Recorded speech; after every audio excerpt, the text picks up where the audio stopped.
Assalamualaikum warahmatullahi wabarakatuh.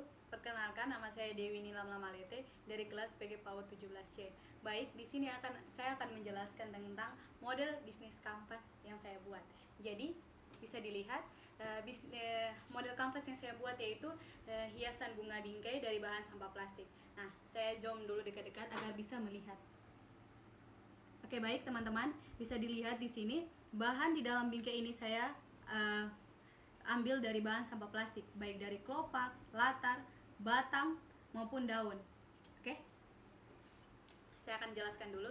Baik teman-teman, pada latarnya ini saya menggunakan bungkusan dari biskuit nabati. Jadi dalamnya itu saya ambil menjadi latarnya, yaitu bagian silvernya. Oke, lanjut di bagian kedua, yaitu bagian kelopaknya. Nah, di kelopaknya ini saya juga masih menggunakan dari bungkusan plastik biskuit nabati, tapi di sini saya menggunakan varian rasa vanila. Jadi kuningnya itu saya menjadi kelopak.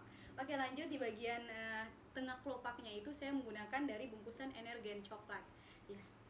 Ya, bisa dilihat teman-teman. Dan bagian terakhir yaitu batang dengan daun, saya menggunakan satu bahan yaitu dari bungkusan beras 5 kilo yang saya beli di Giant.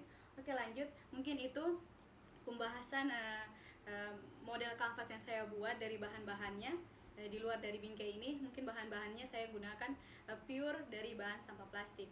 Oke, lanjut. Saya akan selanjutnya saya taruh di sebelah dulu. Oke, baik, saya akan menjelaskan mengenai model-model dari poin-poin bisnis kanvas yang saya ambil ini.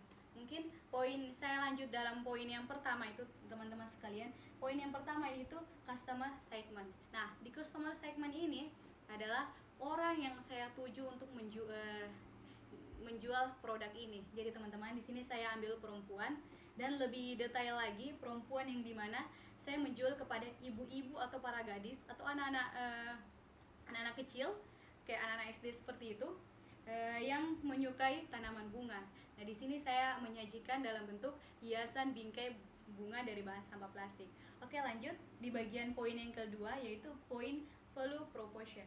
Nah, di value proportion ini ada 4 poin, yaitu saya jelaskan yang pertama, yaitu untuk mempercantik ruangan. Ya, teman-teman sekalian bisa dilihat, ini bisa ditaruh di tempat-tempat yang teman-teman biasa lebih banyak tempati. Nah, itu teman-teman bisa taruh benda-benda seperti ini, hiasan seperti ini, yang dimana notabene teman-teman menyukai tanaman bunga. Jadi teman-teman bisa memilih ini untuk menaruh di tempat-tempat seperti kamar tidur, ruang belajar, ruang kerja, maupun ruang tamu atau ruang keluarga yang Anda tempati. Ya, mungkin itu dari poin yang pertama. Lanjut ke poin yang kedua, yaitu kualitas awet dan bertahan lama. Jadi teman-teman bisa dilihat di sini saya menggunakan bahan sampah plastik yang dimana saya sudah menyortir atau memilih bahan-bahan yang dimana ini awet, teman-teman sekalian. Dan teman-teman sekalian bisa lihat di sini, teman-teman, berbeda dengan kompetitor lain. Biasanya hiasan bingkai itu cuma berupa foto. Nah, foto di sini cuma foto-foto yang pure foto, dimana jangka waktu foto tersebut itu sesuai dengan kualitasnya. Bisa dilihat teman-teman dari kualitasnya. Jadi lama kelamaan itu dia akan buram. Tapi di sini saya menawarkan produk saya berbeda dengan kompetitor lain, yaitu menggunakan sampah plastik yang insya Allah akan bertahan lama. Oke, lanjut kepada poin yang ketiga, yaitu poin warna serta motif yang menonjol. Nah, teman-teman bisa lihat di sini saya mengambil contoh lagi yang tadi, yaitu biasanya hiasan bingkai foto itu biasa cuma berupa foto yang cuma datar, memang bagus, tetapi dia cuma datar. Tapi di sini saya menawarkan yang beda dengan kompetitor lain, yaitu di sini hiasan bunga saya ini ada aksen tempelan dari sampah plastik yang sangat bagus. Ya, di sini nih teman-teman, dia memberikan aksen menonjol atau aksen nyata, yang dimana bisa menarik penglihatan teman-teman. Jadi wah, foto hiasan bingkai ini bagus sekali. Nah, pasti seperti menarik minat lihat Anda. Nah, seperti itu.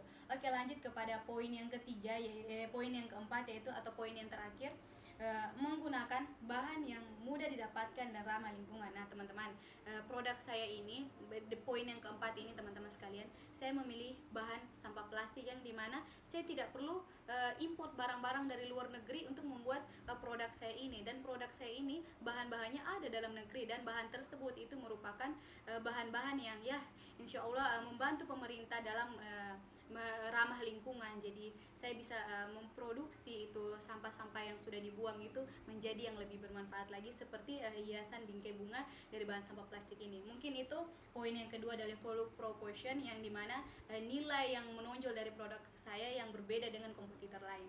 Oke, lanjut untuk poin yang ketiga, yaitu poin channels. Nah teman-teman sekalian, pada poin yang ketiga ini bagaimana saya menawarkan produk saya ini kepada customer, yaitu di sini saya menggunakan ada 4 poin, yaitu yang pertama saya akan menawarkan dari rumah ke rumah. Nah dari rumah ke rumah itu saya menawarkan, dan saya bisa lihat respon-respon dari konsumen di sekitar, bagaimana mereka menerima produk saya ini, apakah ada nilai jual atau nilai-nilai yang lebih agar saya bisa memperluas penjualan saya ini. Jadi saya bisa lihat dari saya menawarkan dari rumah ke rumah. Oke lanjut, saya juga bisa memberikan kepada sales keliling berupa motor atau mobil. Jadi saya bisa menitipkan barang-barang saya ke di situ, ke sales-sales motor, mobil, agar bisa menjual produk-produk saya di sekeliling sudut-sudut kota. Mungkin seperti itu. Lanjut kepada poin yang ketiga dari channels ini, yaitu saya bisa menawarkan menaruh barang-barang saya di toko-toko aksesoris hiasan rumah tangga. Jadi teman-teman pasti kan ada tuh jual-jual tempat-tempat toko-toko besar yang khusus untuk menjual aksesoris hiasan rumah tangga atau hiasan-hiasan rumah seperti ini, dan hiasan rumah ini sangat bagus menurut saya. Oke lanjut, jadi mungkin saya akan menaruhnya di toko-toko tersebut, dan juga saya akan yang poin keempat, yaitu saya akan menaruhnya di mall department store. Mungkin seperti itu gambaran dari poin yang ketiga, yaitu poin channels. Lanjut ke poin yang empat, yaitu bagian customer relationship. Nah teman-teman sekalian, bagian customer relationship ini, poin keempat ini mungkin seperti bagaimana saya mempertahankan customer saya. Jadi saya memiliki 3 layanan untuk mempertahankan customer saya agar bisa terus membeli produk saya. Itu saya lanjut pada poin yang pertama, yaitu saya menyediakan nomor layanan kontak person kepada customer, yang dimana ini bisa untuk sharing antara customer dengan saya sendiri sebagai distributor, yaitu bagaimana sharing terkait dengan produk saya, yaitu bagaimana perawatan produk saya ini, hiasan saya ini, atau lebih bagus ditaruh di mana. Jadi di sini semua sharing dari customer bisa langsung disampaikan lewat saya melalui nomor layanan khusus person. Jadi itulah bagian yang pertama, dan lanjut ke bagian yang kedua, yaitu saya menyediakan kartu member. Nah teman-teman sekalian, ini saya menyediakan kartu member ini ada merupakan potongan harga ini teman-teman sekalian. Jadi di potongan harga ini saya memberikan 2 varian, yaitu di sini ada potongan 10% untuk perharinya. Nah jadi setiap hari kalau ada teman-teman memiliki kartu member ini, dalam pembeliannya saya memberikan potongan harga 10%. Dan untuk hari-hari sale, nah ini teman-teman, biasanya di toko-toko aksesoris besar yang itu, atau maupun di mall-mall department store, itu memiliki hari-hari khusus, hari-hari sales, seperti hari-hari weekend, nah Sabtu Minggu begitu, hari-hari libur, mungkin ada itu hari-hari salesnya. Dan di sini saya juga tidak ketinggalan, saya juga memberikan varian harga yang berbeda juga. Jadi di sini dalam hari sales saya memberikan potongan harga 20%. Ya, mungkin itu gambaran kecil dari penjelasan member terkait membernya, yaitu lanjut kepada yang bagian ketiga dari customer relationship ini, yaitu bagiannya yang ketiga, saya memberikan giveaway atau undian hadiah bagi customer tetap saya maupun customer yang baru bergabung dengan atau baru menikmati produk saya ini, atau baru membeli produk saya ini. Jadi untuk customer tetap atau customer yang baru, saya memberikan undian di sosial media resmi saya, resmi distributor saya. Jadi saya akan mengundi itu berupa hadiah-hadiah yang dimana terkait dengan poin yang pertama itu perempuan yang di kalangan ibu-ibu dengan para gadis maupun anak-anak. Jadi misalnya contoh hadiahnya itu, undian hadiahnya itu seperti HP. Nah, HP tersebut bisa digunakan bisa digunakan di kalangan ibu-ibu, para remaja maupun para anak-anak SD seperti itu.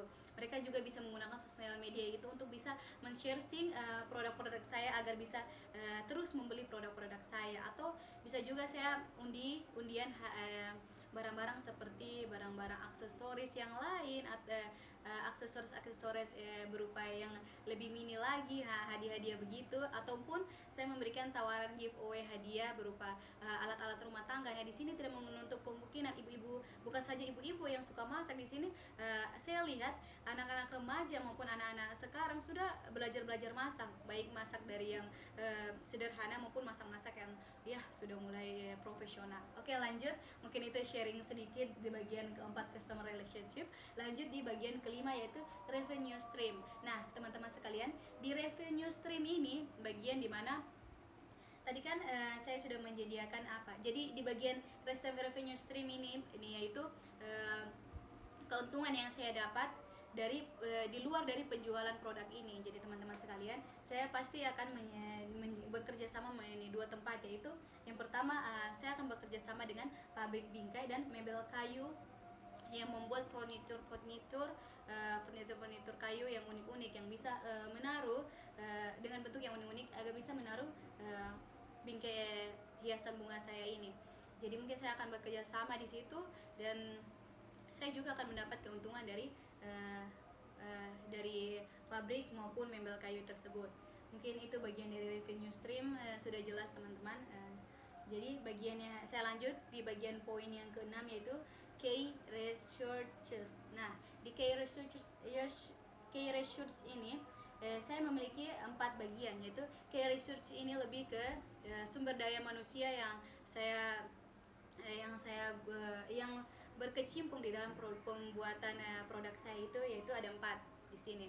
Jadi yang pertama itu teman-teman bisa lihat, yang pertama itu orang yang membuat produk tersebut. Jelas ya teman-teman, di dalam produksi ini nih pasti ada di mana orang-orang yang memiliki peran penting dalam pembuatan produk saya ini yang untuk dijual di customer saya. Oke, lanjut yang bagian yang kedua, yaitu orang-orang yang khusus dalam pemasaran. Jadi setelah orang membuatnya, itu ada juga orang-orang yang khusus dalam pemasarannya, agar bisa informasi penjualannya itu bisa tersebar dan bisa customer bisa tahu ada barang-barang baru atau barang-barang yang sudah ada sale. Jadi ini pemasaran. Jadi ada itu orang-orang khusus dalam pemasaran, itu mungkin ada di poin yang kedua. Lanjut di poin yang ketiga teman-teman sekalian, yaitu bagian administrasi. Nah, di sini bagian administrasi ini mengurus tentang keluarannya uang maupun masuknya keuangan. Nah, di sini berupa keluar masuknya keuangan maupun laporan-laporan keuangan. Jadi di sini semua agar keuangannya bisa teratur dan bisa dilihat bagaimana ada keuntungannya maupun kerugiannya, semua diatur oleh administrasi. Lanjut di bagian yang terakhir, yaitu bagian poin yang keempat yang paling penting di sini, yaitu customer atau orang yang membeli produk kami. Mungkin itu poin dari key research-nya itu bagian ke-6. Oke, saya lanjut di bagian yang ke-7, yaitu key activities. Nah, teman-teman bisa lihat di key activities ini ada 3 poin, yaitu di sini key activities adalah aktivitas apa dalam pemproduksian model kanvas ini, yaitu ada 3, yaitu yang pertama langsung saja teman-teman. Yang pertama itu persiapan. Nah, teman-teman, di persiapan ini saya memiliki 2 poin, yaitu di alokasi tempatnya, bagian-bagian pembuatannya itu ditempatkan di bagian-bagiannya, dan juga yang bagian bahan-bahan. Jadi di sini persiapannya itu ada alokasi tempat sama bahan-bahan. Kita lanjut di bagian yang kedua, aktivitas yang kedua, yaitu mungkin setelah ada alokasi tempat dan bahan-bahan, yaitu persiapan, saya lanjut di proses pembuatannya. Setelah ada bahan-bahan dan alokasi tempat, saya lanjut di proses pembuatannya. Iya, setelah proses pembuatannya, setelah barangnya jadi seperti ini, saya lanjut di aktivitas yang ketiga, yaitu rencana pemasarannya. Jadi bagaimana saya menawarkan barang-barang saya ini, atau pemasaran barang-barang saya ini. Lanjut di bagian yang ke-8, yaitu key partnerships. Nah, di key partnership nih teman-teman sekalian, saya memiliki 3 bagian. Jadi di key partnership ini lebih jelasnya yaitu rekan kerja saya atau supplier saya, yaitu di sini ada 3. Yang pertama yang paling penting itu teman-teman, karena ini adalah bahan utamanya itu dari sampah plastik, pasti yang paling pertama kerjasama saya itu yaitu pengepul sampah plastik ya, itu kerjasama saya. Dan yang kedua yang teman-teman sekalian yaitu adalah pabrik alat tulis. Nah, di situ untuk membuat pola-polanya di sini nih teman-teman sekalian, pasti kita membutuhkan lem, membutuhkan kertas, membutuhkan pensil atau membutuhkan hal-hal yang berkaitan dengan alat tulis. Jadi saya mensuplainya dari pabrik alat tulis. Lanjut ke bagian yang ketiga yaitu pastinya pabrik bingkai. Oke, untuk menjadi semua ini. Lanjut di bagian yang poin yang terakhir yaitu poin ke-9 yaitu cost structure. Cost itu berkaitan dengan biaya. Nah, biaya di sini biaya-biaya yang diperlukan atau biaya-biaya yang dalam pembuatan ini itu ada 5, yaitu di sini saya akan jelaskan poin yang pertama yaitu biaya gaji karyawan. Teman-teman sekalian, dalam pembuatan ini yang paling penting itu biaya gaji karyawan, di mana kita memberikan sesuai dengan pekerjaan mereka. Otomatis mereka yang mendapat gaji juga akan bekerja dengan sepenuh hati atau agar menghasilkan produk-produk yang cantik seperti ini. Jadi kita harus membayarkan gaji sesuai dengan pekerjaan mereka, itu wajib juga. Yang kedua teman-teman yaitu biaya pembelian bahan. Oke teman-teman, ini biaya pembelian bahan juga sangat penting, yaitu ini untuk membelikan bahan-bahan ini untuk membuat ini produk biasan bingkai ini, itu sangat penting. Jadi poin yang ketiga itu biaya telepon. Nah di sini teman-teman, biaya telepon seperti tadi yang kita gunakan. Telepon ini sangat penting sekali, seperti layanan personal atau layanan telepon ini sangat penting. Jadi kita mengeluarkan biaya. Nah di biaya telepon ini teman-teman sekalian ada biaya fax sama biaya wifi-nya juga. Oke. Dan untuk yang bagian telepon jelas ya. Mungkin lanjut di bagian yang keempat yaitu biaya listrik teman-teman sekalian. Nah biaya listrik otomatis di dalam pemproduksian itu pasti sangat dibutuhkan listrik, seperti kayak lem tembak, pencahayaan dalam pembuatannya atau lain-lain. Oke lanjut, yang terakhir itu adalah biaya promosi. Iya teman-teman, seperti kita jasa layanan untuk kayak penyebaran brosur itu, orang-orangnya itu kita pasti mengeluarkan maupun atau memproduksi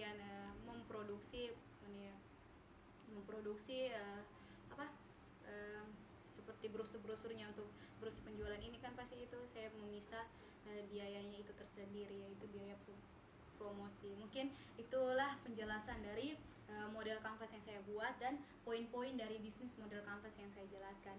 Nah, mungkin sampai di situ saja penjelasan saya. Dan terakhir saya mohon maaf karena bahan yang saya buat ini mungkin tidak terlalu wow atau tidak terlalu bagus. Saya minta maaf karena di sini saya tidak lagi-lagi saya ditinggal di asrama, saya tidak bisa keluar, apalagi keluar pun bisa tetapi tidak bisa menjangkau sampai kayak toko-toko seperti Kiki untuk membeli karton atau membeli hal-hal yang mendukung dalam membuat mading ini. Jadi saya menggunakan bahan-bahan pembuatan media yang dari semester-semester lalu untuk membuat mading ini. Jadi saya minta maaf sebelumnya dalam pembuatan ini mungkin, atau saya minta maaf juga atas penjelasan yang kurang jelas. Saya mohon maaf. Mungkin saya di sini juga baru merasa gugup juga menjelaskan, jadi minta maaf kalau ada sedikit cepat atau kurang jelas. Mungkin sampai di situ penyampaiannya. Wassalamualaikum warahmatullahi wabarakatuh.